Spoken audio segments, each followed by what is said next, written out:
Good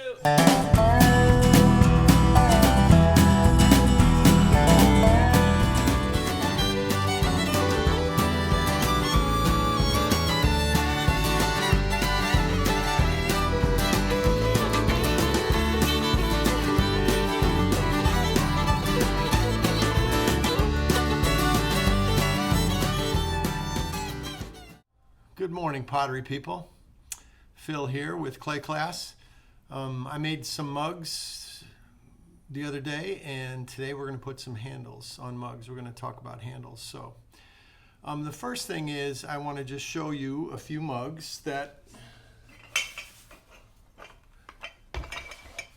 we're going to talk about today. First of all, this is a mug. It's like my sort of a Pilsner style mug. And this is, pretty much my standard handle. This is wood-fired, and it's one of my favorite glazes, combinations. We can talk about glazes at some point, but down here it's just raw stoneware, so that's kind of nice. This was one I made, 15 years ago. I've been using this mug forever. I do a little curve on the handle on the bottom sometimes, and actually it's kind of nice for drinking. You can, it tips in your wrist nicely, but it's got a nice flow to it. And this is one of my favorite glazes as well. This is a mottled yellow with mottled orange white on top of it, and just some flow from the wood kiln.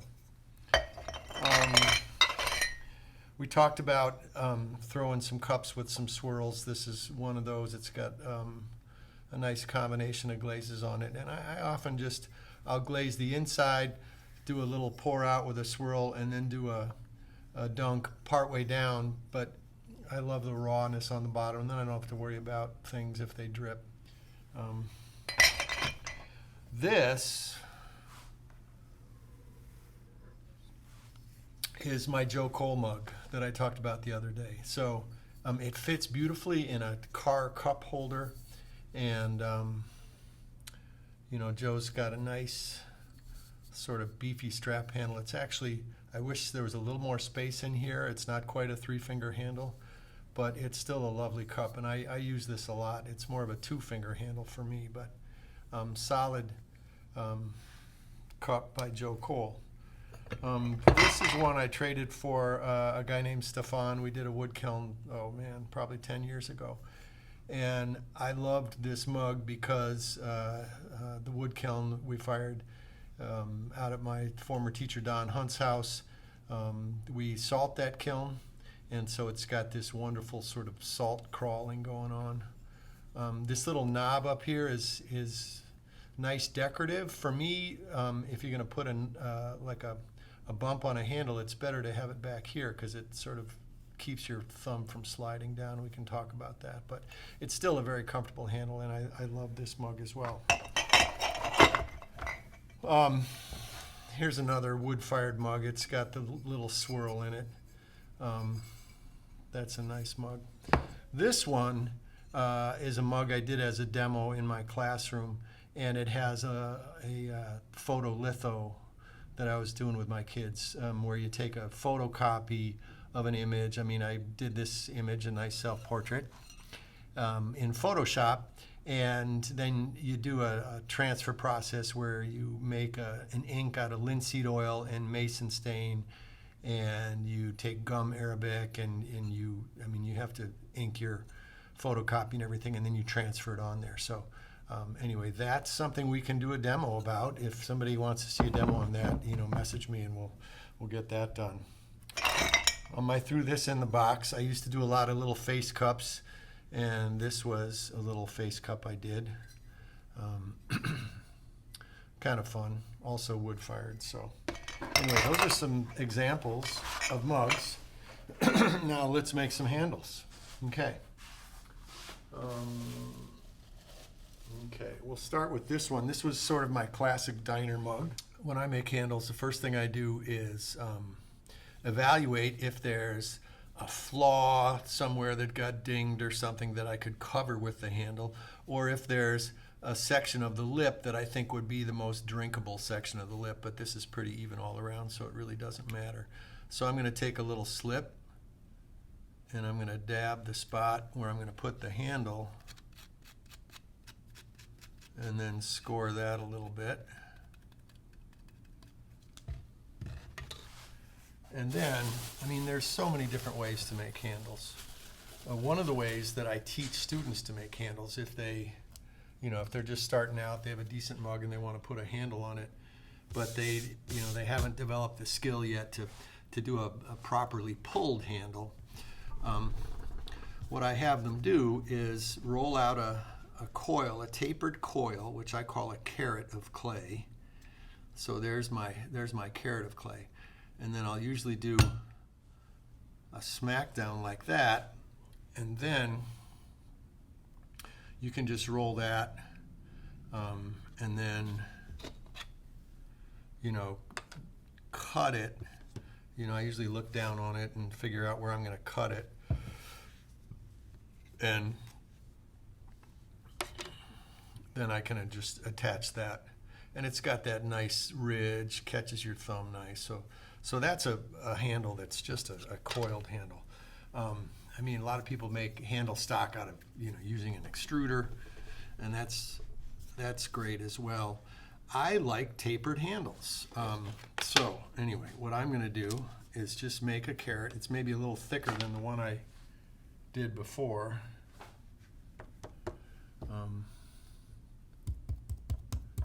Sometimes I'll get a little slip on there. Sometimes I'll even do a little smackdown on that, and then I just attach it to my mug. Now I'm supporting the mug on the inside as I push the clay on there.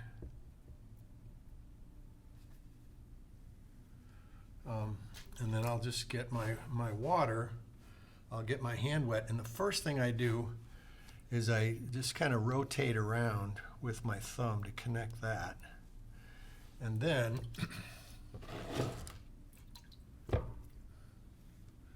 I usually start pulling just with my thumb and my index finger just to get right up next to the mug, just to make sure it's coming off nice. And then I'll switch to just my index finger like this. And it usually creates an oval-shaped handle. So to get it even, I sort of go back and forth. Now, if I want it more of a strap handle, I'll work it with my thumb a little bit. I used to make thinner handles. I'm getting my board wet, that's not good. I used to make thinner handles, but I don't know, I have kind of big chunky hands, and I like my handles a little bit thicker. So now I'm just going to let that sort of drape down, and I line it up, and I just check my spacing, make sure it's not too far away from the mug, and then I'm just going to kind of flatten it down there. Now, at this point, I can just kind of smooth things off a little bit. But I'll usually just check my shape on the inside, the negative space of the handle. That's really important, that I have a nice flow to that. And in some cases, I push down to sort of extend the space that my fingers can fit in on a handle like that. So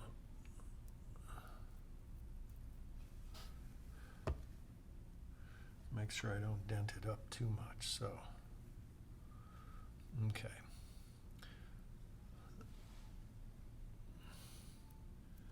Pretty nice shape on that handle. It's pretty thick and meaty, but I've been leaning towards thicker handles lately. So, let's stick that one over here on the board.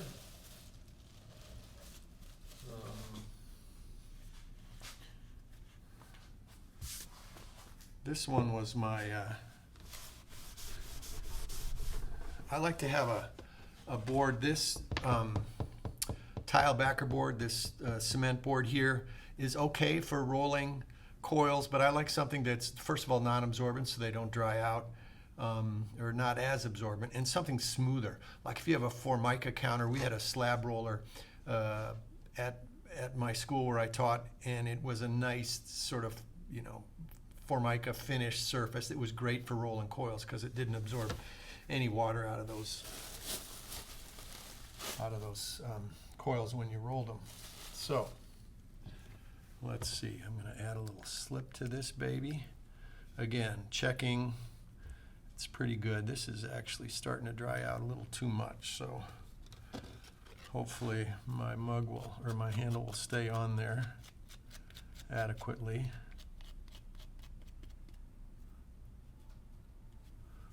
Okay, and then I'm going to roll my carrot. I'm just going to cut that end off here. I can add a little slip to that baby if I want. And I could do the little smack down to kind of flatten it if I want. I usually have the top side flat. I'm going to stick this on here good, work it in, supported from the back side. And then I'll get my thumb wet, work it around there, and then start pulling off.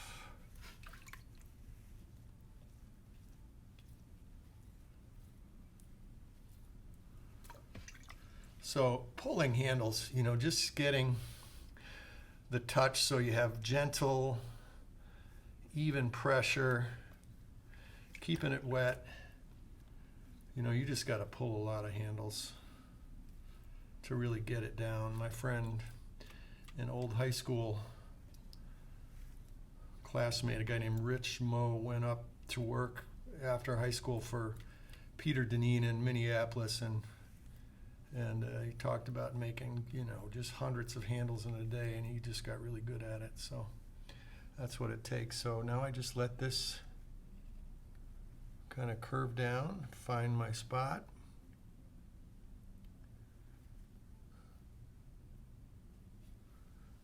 And then just work that negative space a little more. That's pretty good. A little sponging. I'm going to clean up this foot a little bit when it's bone dry, so I'm good there. Okay. Here was my sort of Pilsner cup shape. I always work with a towel to dry my hands. This is starting to dry out a little bit, but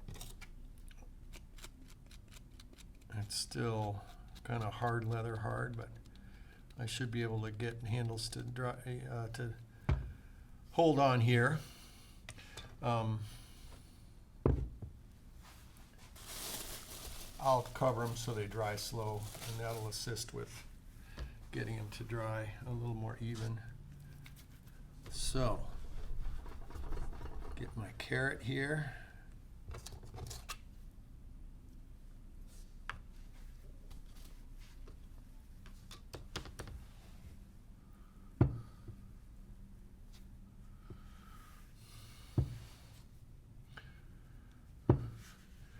Supporting on the inside again.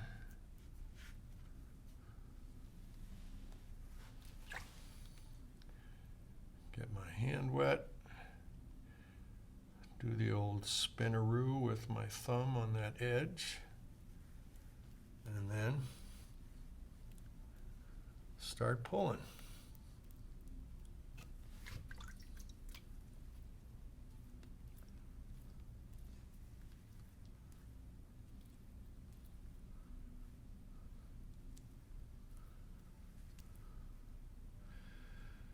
Now, this one I'm going to go off center. I kind of like this look. Give it a little press, kind of tear it off one way then the other way.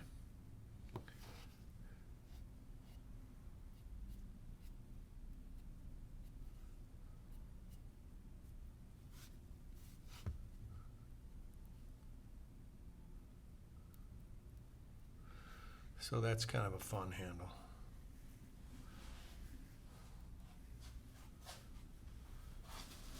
Okay, next we've got the Joe Cole mug. Okay, you can see the difference here. Joe has a little bit of a, a plane change right there and a little flat spot.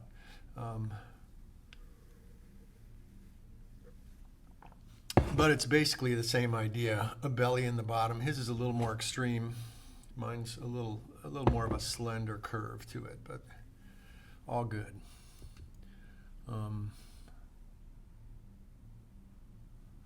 His handle comes off that little section on the top where the plane change is. I'm using a serrated rib here. This is really great for scoring.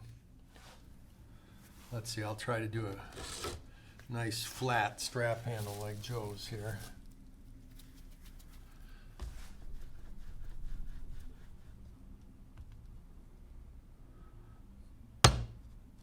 Just going to give it a couple of smacks so it flattens out there.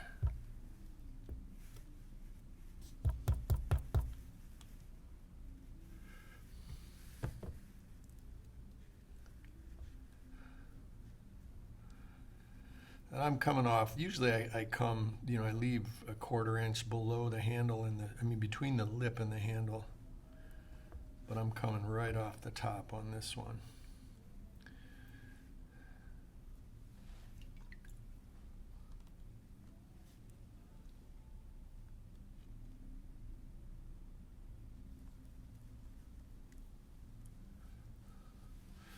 Some people will make handles. They'll pull handles and they'll let them set up, dry a little bit before they put them on the pot. And I do that sometimes if I'm making like a large handle for a pitcher or a teapot. But for mugs like this, I just pull them right off the cup right away. It just seems to work better for me. And uh-oh, I tore a chunk off of there. I'm going to get a handle that's a little thinner than I wanted, but it'll be all right.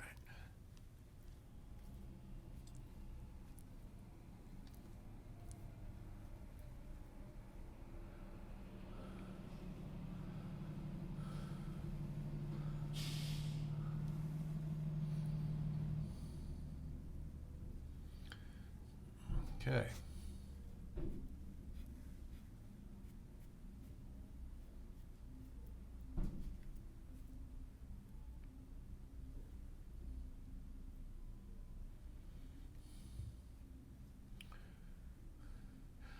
I just had to flatten that out a little bit to maintain some finger space, without jeopardizing the flow of the negative space. It's going to be a nice handle to grab onto there. Okay, see that one? Looks good. And last but not least from this batch was the little Tornado Swirl Cup. So this one actually is, in terms of choosing where to pull a handle off of here, this is a little more of a challenge, I think, or just, there's just more involved in making a choice, just because where the swirls are going to hit the handle or where you're going to look when you drink.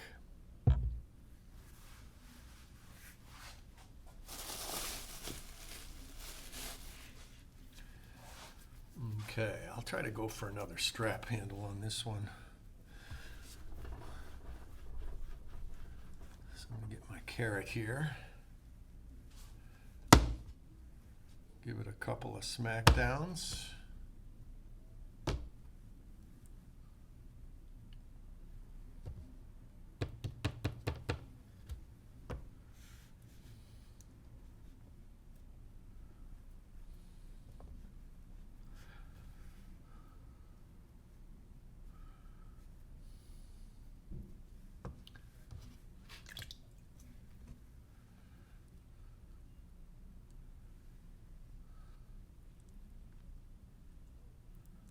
Smooth that edge. Again, this is my way of making handles that I've gotten used to over the years. There's a million ways to do it. So If you have found something that works for you, by all means, stick with it. It's good to try different things, but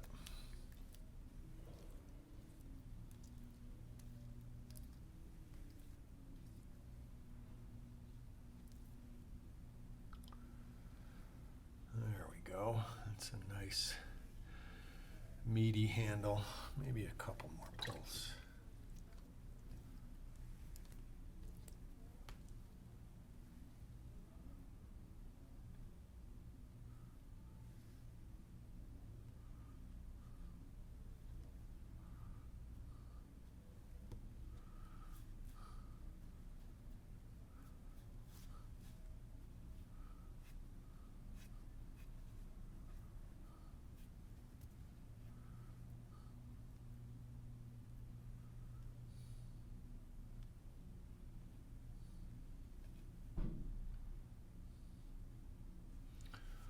Okay, looking good. Now, if I want to add a little sort of a thumb rest, it would happen here. I would add a little coil, blend it up and down, and then you get a little notch to hold your thumb. It keeps your thumb from sliding down. Now, a few words about handles. For me, what works best is a handle that is far enough away from the cup so the back of your fingers don't touch the cup in case it's hot liquid. That can be uncomfortable. But you don't want it too far away, because if it scoops out too far, you sort of lose the leverage in holding the cup full of liquid. There's some people who make handles that are very much, big loop at the top and skinny at the bottom. And for me, those don't work as well, because you have to cock your wrist like this to drink instead of having your wrist more straight up and down. So for me, this is a really functional handle. So, as you look at any of these handles, they're far enough away. I mean, this one is a 3-finger handle for me. It's far enough away, but my fingers aren't touching the cup. But it's not too far. I have good leverage on that mug. Okay. See, this one, I used that beaded foot tool back in the day, made out of the paint stick. And again, very conscious of the negative space, that shape on the inside. You're making sure it has a nice flow. Okay. That's it for handles today. Make sure you subscribe down below. Check back for more tutorials. This is Phil, tuning out from clay class. Enjoy.